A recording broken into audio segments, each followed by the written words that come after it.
This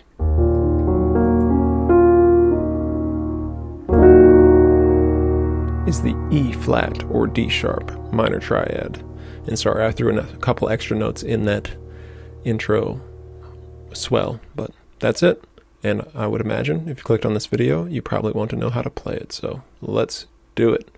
All right, E flat or D sharp minor consists of E flat or D sharp as the 1, G flat or F sharp as the 3, and B flat or A sharp as the 5.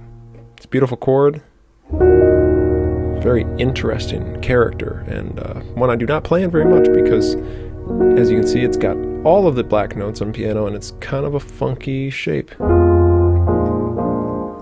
Like, not very comfortable to play in. For me at least, but for everyone it's different, and even though, as I said, I don't love playing in it, I still can on a reasonable level. So it's always good to straighten that out. There we go. To know how to play all the scales and chords, because you never know when you need them. Might be on a show and someone's like, hey, I'll change my mind, we're doing this song in E flat minor, and you're like, what? And you'll be like, hey, I'm glad I watched that video by that guy. Taught me how to play that chord in that scale. So anyway, yes. E flat, G flat, B flat. Very interesting because there are not many chords that are all one color. Sorry, that are all black notes. There's only E flat and F sharp or G flat major. So that's it. And yeah, the chord itself is pretty easy. What's difficult is the scale. So we'll tackle that in another video. But for now, the chord, pretty standard stuff. I would play it, as far as fingering goes, thumb, pointer, and middle, just because for some reason that feels a little more natural, though this will always work in any chord that has either all the same colored notes or the two outer notes are the same color. So thumb, middle finger, pinky, and on the left hand it's the reverse, pinky, middle finger, thumb. So yes, sounds good on this chord, works well on this chord. And yeah, the chord itself, pretty easy. It's weird to try and not hit any white notes, but it's not that hard to move it around. So the inversions, first inversion, obviously E flat, G flat, B flat. Second inversion, G flat, B flat, E flat. Third inversion, wait a minute, I did that wrong, sorry. The first one is root position, last one was first inversion, this is second inversion, back to root position. That's it, those are the notes of the chord.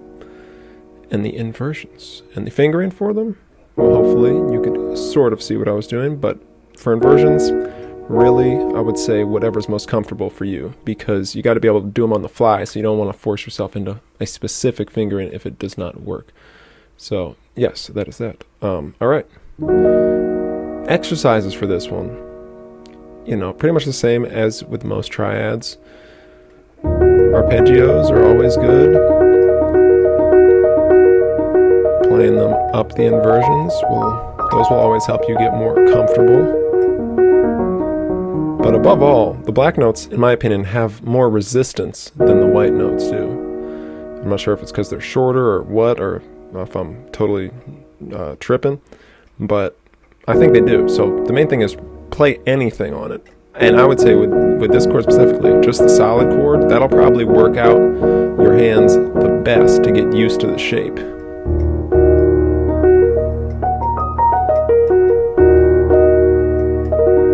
So yes, that's really the only goal with exercises on E flat, first and foremost, is to just be able to play it with the same level of precision as you can with a white noted chord, because it's a little bit more difficult. And, you know,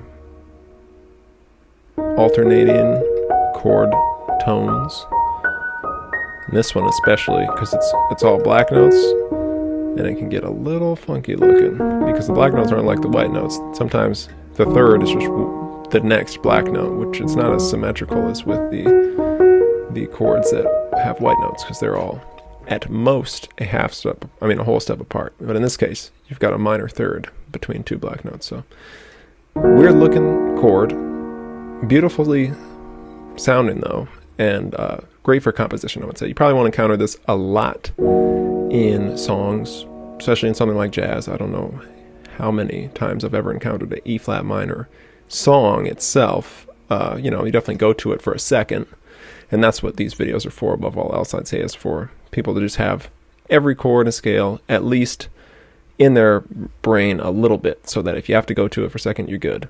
But if you want to really work it, learn the scale too, obviously, and just spend a lot of time with it. That's how you get it down. So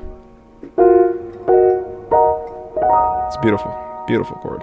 I do not play it enough, but I hope this video inspires you to. So please consider liking the video if you found it insightful. Sorry I ramble so much, unscripted, because as you can see, got nowhere to put a script on my desk here.